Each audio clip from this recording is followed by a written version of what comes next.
ကောက်ပစ9သိန်းလောက်ကုန်ခံပြီးတက်ထားတဲ့ set makeup club ကရခဲ့တဲ့ပညာလေးတွေနဲ့ foundation တို့ setting spray တို့လုံးဝသုံးစရာမလိုတဲ့ makeup look ဒီ video က beginner လေးတွေအတွက်ရည်ရတာမို့လို့ pro မမတွေကတော့ကြော်သွားလို့ရပါပြီ။ကောက်သေးချအသေးစိတ်လေးလိမ့်ပြတာမို့လို့ video လေးကတော့နည်းနည်းရှည်ပါတယ်။ foundation လုံးဝမပါတဲ့ပပပါ makeup look လေးကိုပတ်စံတပြားမှမကုန်ပဲပြင်တတ်ချင်တယ်ဆိုလို့ရှိရင်တော့ video လေးကိုဆုံးကြည့်ကြည့်နော်။ကောက်ရက်လိမ့်သွားတာကတော့3နှစ်ကြာ skin care နဲ့တုံးဝပါတဲ့ sun cream လေးပါ။ကောက်က foundation လုံးဝမသုံးတာဖြစ်တဲ့အတွက် sun cream ကိုတော့တုံးဝပါလာလေးလိမ့်လိုက်ပါတယ်။ Camila ကတူဝေးထဲမှာအဖြူဆုံးလေးကိုဒီလို brush လုံးလုံးလေးနဲ့ကောက်လိမ့်လိုက်ပါတယ်။တော်တော်များများကောက်ကိုအသားညိုတယ်လို့ထင်ကြရတယ်တိလားကောက်ကအသားမညိုဘူးเนาะအသားလက်တာအောင်မှာဝင်းနဲ့ဖက်သွားတာဖြစ်လို့ product လေးရွေးဖြူတာလေးကိုရွေးသုံးပါတယ်ဖြူခြင်းလို့ပါအခန်းထဲနဲ့6နေလို့အစီလေးလဲဆိုထားပါမယ်ပြီးတော့ကောက်တို့ eye shadow ချယ်ဖို့အတွက်ဒီလိုကောက်ကင်ထားသလို brush လုံးလုံးလေးကိုရှာပါအဲ့လုံးလုံးလေးနဲ့ဒီ palette နဲ့အရောင်အထွက်ဆုံးလေးကိုကောက်ရွေးပြီးတော့မျက်ခွန်တစ်ခုလုံးကိုမျက်လုံးအစွန်းကနေအတွင်းဘက်ကိုစဝိုင်းပုံစံလေးချယ်ပေးပါမယ်မျက်လုံးအောက်ကိုလည်း eye brush လေးနဲ့ပဲ eye ရှောင်လေးကိုကောက်ချယ်ထားသလိုလေးထပ်ချယ်ပေးလိုက်ပါပြီးရင်သူ့ထက်ထောက်တာလေးသုံးချင်တာဖြစ်တဲ့အတွက်ပူပူကြီးကြောင့်အေးချမ်းမိဖြစ်သွားတဲ့ palette လေးကိုအဖုံးခွာပြီးတော့ဆွမ်းနာ brush လောက်မလုံးပဲနည်းနည်းပြားတဲ့ brush လေးနဲ့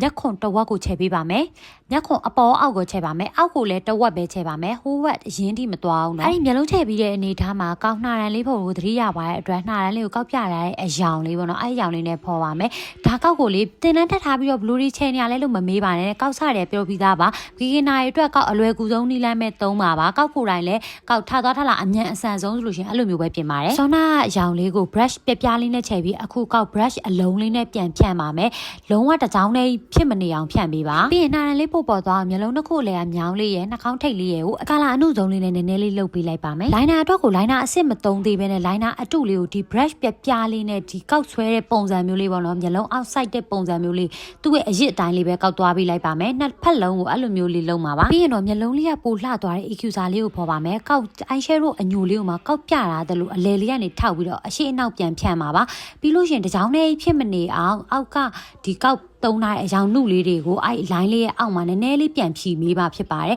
အဲ့ဒါမှတဘာဝလေးနည်းနည်းပို့ဆန်ပါပေါ့နော်ပြီးရင်အညို line လေးအပေါ်ကိုအဲ့ကောက်ပြထားတဲ့ကလာအနုဆုံးလေးကိုထည့်မှာဖြစ်ပါတယ်ကောက်ပြတာအလဲလေးကနေအဲ့လိုလေးထည့်ပေးပါပြီးလို့ရှိရင်အဲ့ဒါလေးရဲ့အပေါ်မှာ bling bling လေးနည်းနည်းထပ်ဖြည့်ပါမယ်အဲ့ဒါဆိုလို့ရှိရင်ပို့ပြီးတော့ EQ စာလေးကပေါ်သွားပြီပေါ့နော်ဒါနဲ့ကောက်အကုန်လုံးချဲ့တာအောင်မှမျက်လုံးကတစ်ခုခုလိုနေတယ်လို့မခံစားရဘူးလားဘယ်ဟုတ်မလဲမျက်ကမှတ်တက်ဖို့မေ့နေတာချဲတို့အကုန်ပြီးမှမျက်ကမှတ်တတိရတဲ့ကိုဘွားကိုတွေးကြည့်ပြီးတော့တော်တော်ဝမ်းနေလို့မစုံအမှကောက်ကလည်းမျက်ကမှန်တက်တာမကြသေးဘူးဆိုတော့တော်တော်လေးစူးစမ်းပြီးတက်လိုက်ရတယ်မျက်ကမှန်တက်တဲ့ဘက်နဲ့မတက်တဲ့ဘက်နဲ့တော့တော်တော်လေးသိတာတယ်ပေါ့နော်နှစ်ဖက်လုံးပြီးသွားတဲ့အချိန်မှာမျက်နှာပေါ်မှာလက်တွေနဲ့ထောက်ထားတာဆိုတော့ brush လေးနဲ့နည်းနည်းလေးပြန်ဖြည့်ပေးလိုက်ပါမယ်ပြီးရင်ကောက်တို့တကယ် liner အစ်စ်လေးထည့်ပါမယ် liner အစ်စ်ကိုလည်းကောက်ဆုံးတာထည့်ထားတဲ့ liner အတုလေးပေါ်မှာပဲ light တင်လေးပြန်ထည့်ပေးမှာပါပြီးရင်တော့မျက်ခုံးမွေးလေးထည့်ပါမယ်မျက်ခုံးမွေးလေးကိုကောက်ထောင်းလေးကိုအရင်ဖြည့်ပြီးတော့အရှင်းနားလေးကိုဟိုချစ်တီချီလေးရှူရှောင်းဝူရှောင်းလုပ်လိုက်တာပြီးသွားပါပြီပြီးရင်တော့မျက်နှာလေးကိုရောင်သေးစုံလင်အောင်ပါနီလေးထည့်ပါမယ်ပါနီလေးကိုကောက်တို့ beginner သမားလေးဆိုကောက်ထည့်တယ်လို့ထည့်ကြည့်ပါအရန်လွယ်ပါတယ်ဒါလေးကကျတော့မျက်နှာလေးကိုပိုနှုတ်သွားတဲ့ပုံစံမျိုးလေးပေါ့နော်ဒါလေးကတော့ကောက်တို့ blogger တွေလောက်တာလည်းမြင်မှုပါလိမ့်မယ်အဲ့လိုမျိုးလေးပါတော်တော်လေးအဆင်ပြေကောက်ဒီနီလန်းလေးတုံးလာတက်လာအမ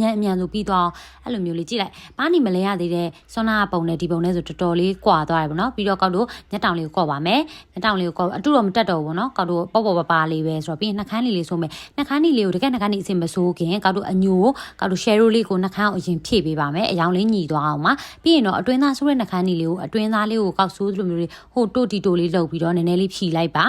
ပြီးရင်တော့ကောက်တို့ roman ကအကြိုက်ဆုံးအယောင်လေးဖြစ်တဲ့ cherry bone လေးကိုဆိုပါမယ်ကောက်ဝယ်တော့ကတော့လက်ဟောင်းသွားဝယ်တာပေါ့နော်လက်ဟောင်းမရခဲ့ဘူးလက်သစ်ပဲရတယ်ဆိုတော့တချို့တွေပါဇက်တွေကိုအဖူးတွေပါပေါက်တယ်ဆိုရဲနှာခမ်းနေပေါ့နော်ဒါပေမဲ့ကောက်နေတော့ဘာမှမဖြစ်ဘူးအဆင်ပြေတော့ကောက်ဆိုးလိုက်ပါတယ်ကောက်ကတော့နှာခမ်းတွေကိုအောက်နှာခမ်းလေးကပိုရဲတဲ့ပုံစံလေးဖြစ်ချင်လို့အောက်နှာခမ်းလေးကိုအသားပေးပြီးဆိုရဲအပေါ်နှာခမ်းလေးကိုကြာတော့ဒီကလေးပဲဖိလိုက်တယ်ပေါ့နော်ဟိုးအပေါ်နှာခမ်းအသေးပုံစံသားလေးကိုပဲနည်းနည်းလေးရှူရှောင်းပူရှောင်းလုပ်လိုက်တယ်ကျန်တဲ့နေရာလေးတော့အောက်လေးကိုအဓိကထားပြီးဆိုလိုက်တော့အဲ့လိုလေးနှာခမ်းလေးကဖူးဖူးလေးဖြစ်သွားတယ်ပေါ့နော်အားလေးကောက်ကြိုက်ပါတယ်သူ့ရဲ့ quality အယောင်ပါညာပေါ့လေအားလေးကောက်အရင်ကြိုက်နေပါတယ်ပြီးတော့သပင်လေးချလိုက်ရင်ဆိုရင်တော့ဖြင့်ကောက်တို့လိုချင်တဲ့ makeup look လေးကပြီးဆုံးသွားပါပြီဒါလေးတော့ကောက်ရဲ့ယူပါလေးကိုအနီးကပ်လေးပြတာဖြစ်ပါတယ်ကောက်ဆုံးတာသုံးခဲ့တဲ့ပစ္စည်းအကုန်လုံးဆိုဒီအိတ်လေးနဲ့ဆန့်ပါတယ် eye shadow ချက်လေးကလွဲလို့ကျန်တာအကုန်ဆန့်တယ်ပေါ့နော်အဲ့တော့ပစ္စည်းလည်းအများကြီးမသုံးကျင်ဘူးဒီလို makeup ပေါ့ပါလေးလိမ့်ကျင်တယ်ဆိုလို့ရှိရင်ကောက်လိုမျိုးလေး light ထွိုင်းကြည့်ပါလို့ကောက်ကပြောချင်ပါတယ်ကျေးဇူးများတင်ပါတယ်ကောက်တို့နောက်တော့ vlog တွေမှာပြန်တွေ့ကြမယ်နော်ဒါလေးကတော့ကောက်ရဲ့ video အဆုံးယူပါလေးကိုဒါနလုပ်တာဖြစ်ပါတယ်အဲ့လေ